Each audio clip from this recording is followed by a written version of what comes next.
Yes, Mr. Chairman. Members of the committee, thank you for this opportunity to speak with you this morning. My name is Bryan Blevins, and I'm here as president of TTLA, and I appreciate the opportunity to express some of the concerns that we have with SB627. The first point that I would make is that this bill does not codify the existing common law.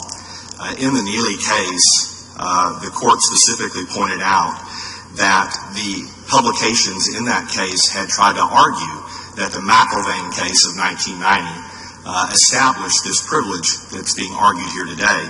And in that case, the court in Neely said that we created no such rule in McIlvaine, and the facts of this case likewise do not require us to create such a rule.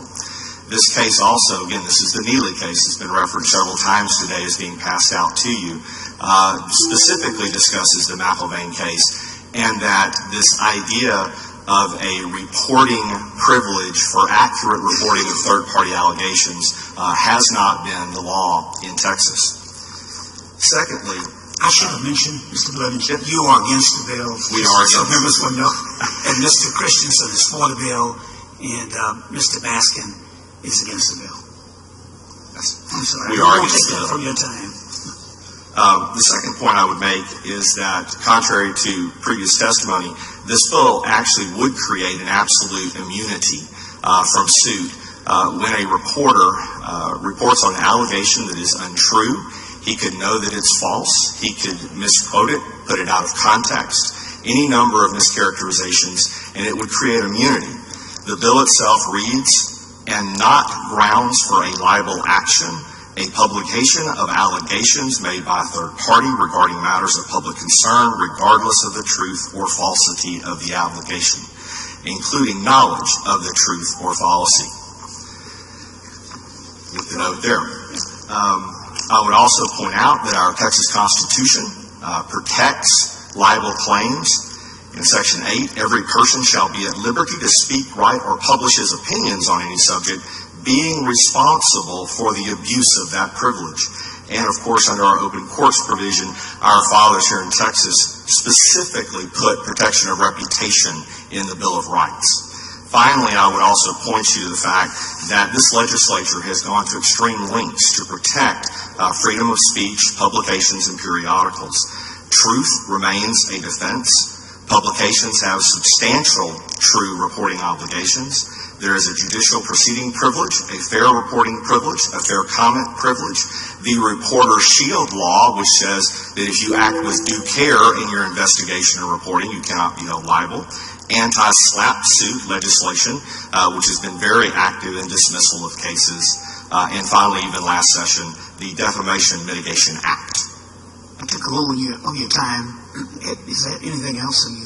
I just would point out that if you look at the bill, Section 1, which is the existing law, says that the report must be fair, true, and impartial. Whereas now Section 3, which is the existing law, used to be Section 2, is a reasonable and fair comment.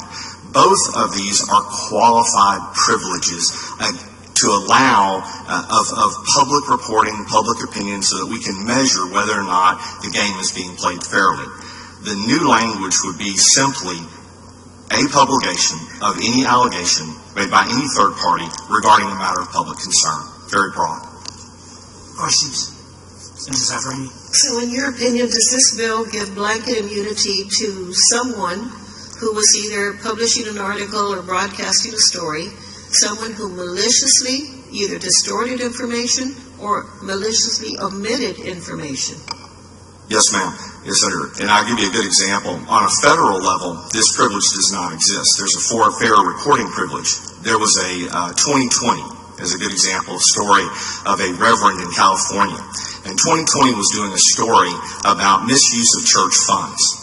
And they put on a parishioner of that church who said, "I trust my pastor implicitly. I know he's using our funds well." And then the reporter says, "Well, but..."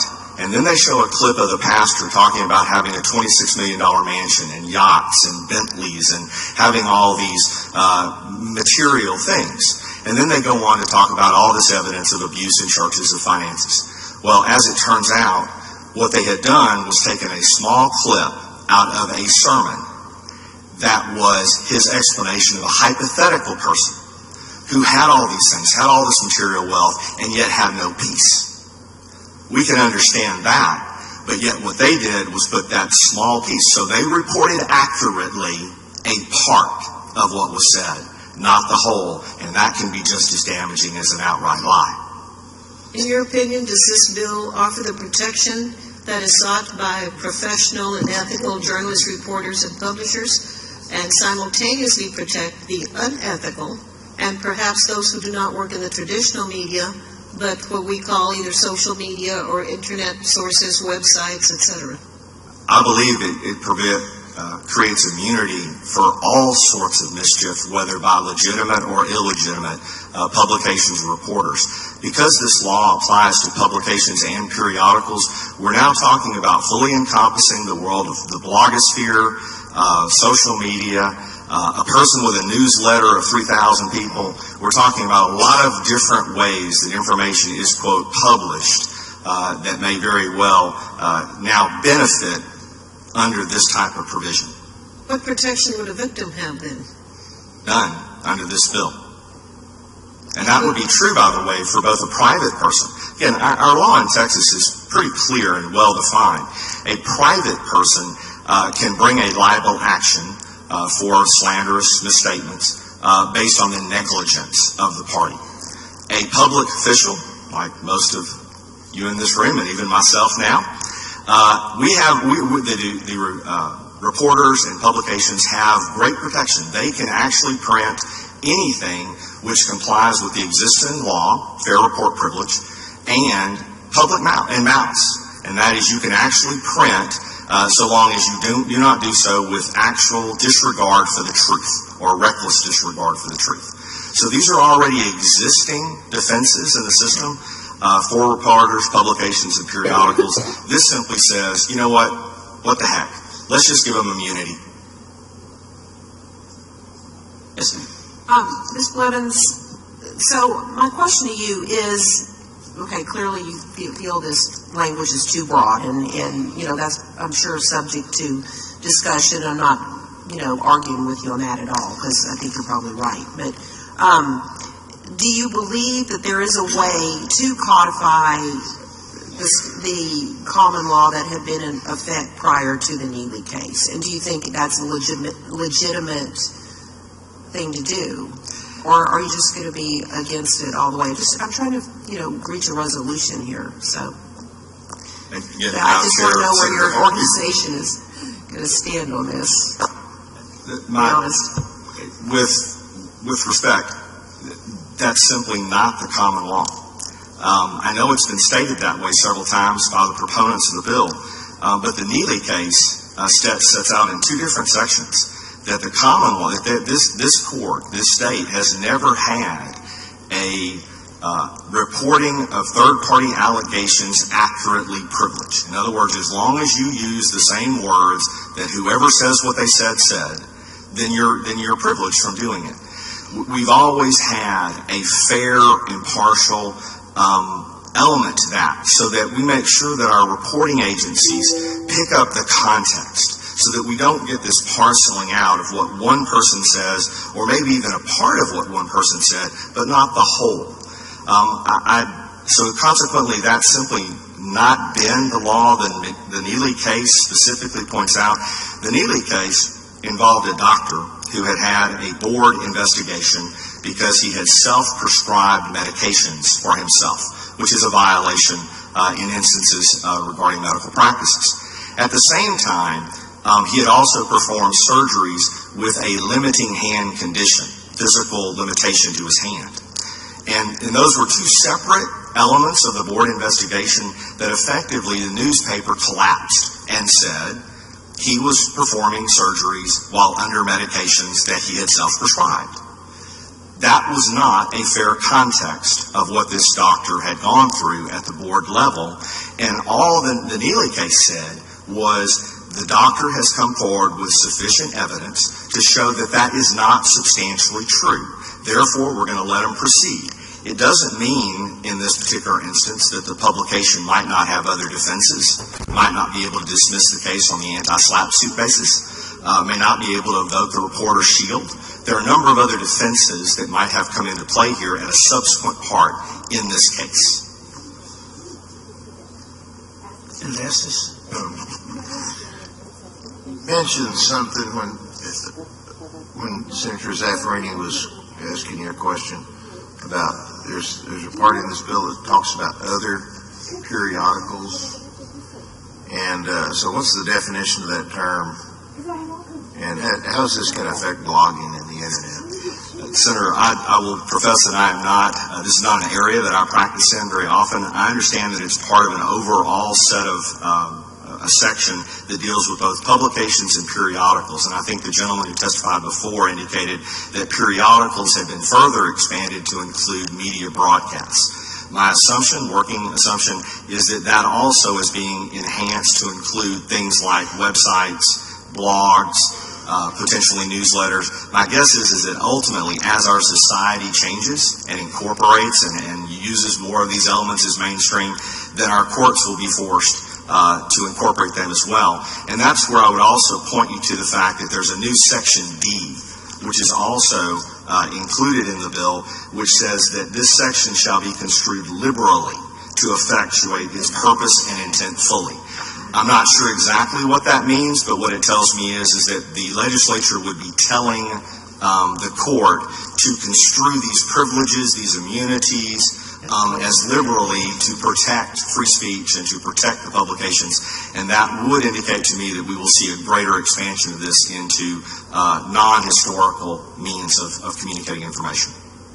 Rather see that liberal word changed to conservatively.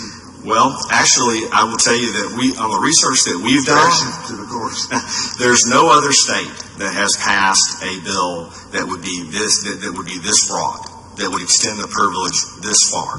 It would, in effect, create the most liberal standard for privilege in the United States. Thank you. Any other questions? The chairwoman asked, I think she was asking, would you be willing to be a part of what we normally call a working group? You probably know I played a role in the anti-SLAPP statute and the shield law, and I was just telling her I look forward to seeing her go through this process a few times. I think she might have come up to my office. I think it took that shield law about 3 sessions. I can't remember how long it took to that. Maybe that's the one I put in over a reporter in Houston. Maybe that's something I put in 91, and I think the media was divided. Either the print wanted it and the broadcast didn't, and vice versa. So I think that's one I put in 91, just kind of reading something in the paper, and one of my classmates was about to go to jail, and I put it in. So it took maybe 23 years to pass that one. But she was asking, would you be willing to be a part of a group to figure out some language that works? I know both sides say the sky is falling, and then when we ask simple questions like, what do other states do? It's just hard for me to believe nobody thought about it before they walk in here. And I apologize if I did not answer fully the Senator's question. Absolutely, we will work at her instruction on trying to rectify or improve or work through. I can't make promises. Obviously, I think significant concerns have been raised both by senators here and ours, but we will absolutely work in her direction. I'm assuming that as elected officials, in particular, the most public of the public figures, I mean, it's pretty much over with for us. So even when your side tells me this is protect us, I think once we put our name on the ballot, it's over with. So that's you got to really you got to have a lot of resources if you're in elective office and you're going to decide you're going to sue a media outlet. Now, most of us are not against the media other than when they badmouth us. Then that does create a personality problem. But, I mean, as public officials being elected, we're pretty much, I mean, this is not going to apply to us anyway. I mean, because we're not going to win it if we sue regardless. I think that I understand why a public official would feel that way. I do. And certainly the case law has not been favorable to the pursuit of those kind of claims. However, there is the issue of actual malice, which I think is a pretty high standard already. But again, if you look at this bill, where we're putting it, This is being dropped into an existing statutory framework that does require, if not for your benefit, the benefit of a public official, the benefit of the public, that proceedings are reported on in a fair, true, and impartial manner, and that other matters of public concern are reported on in a reasonable and fair comment or criticism. So whereas I agree as a public official, they have substantial privileges and you have little, for the public's sake, the purpose of this law is to ensure that publications are purveyors of the truth. They talk about the right to know, but it's the right to know the truth that's important. Thank you. Mr. Christensen? Yes, sir. And you are just so that you're for the bill, and you are with the San Antonio Express News.